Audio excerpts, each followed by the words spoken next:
Hello, welcome back to Think Big Digital. In this guide, I'm going to show you how to archive a Trello list.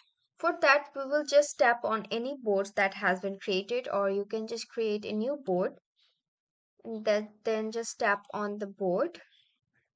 And as you come to the board, you will find some list that you have created earlier. So just go on to any list and then find this three dots option and click on that. And as you click on, you will find archive this list from here. Archive this list from here. Just tap on archive this list and the list will be archived. But you can always unarchive or reactivate the list you have archived.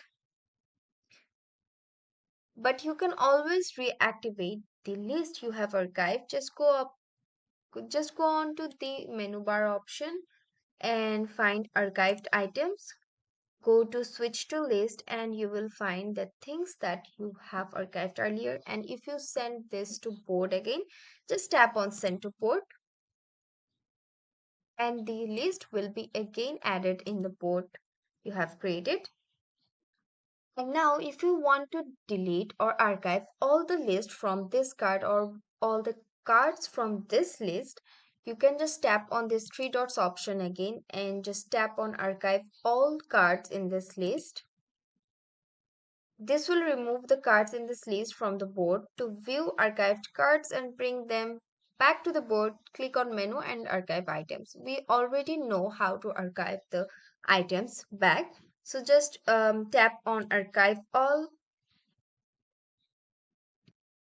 Now we want to delete all the cards from the list. So if we want to do that, just go to the menu option from here and just tap on archive all cards in the list and then go to archive all. And as you can see, all the cards has been archived. And then if we want to see the archived items here, just switch to cards and you can see all the archived cards are here. That's how you can easily use the workspace and delete the cards and redo the list. That's all for today. See you in the next tutorial.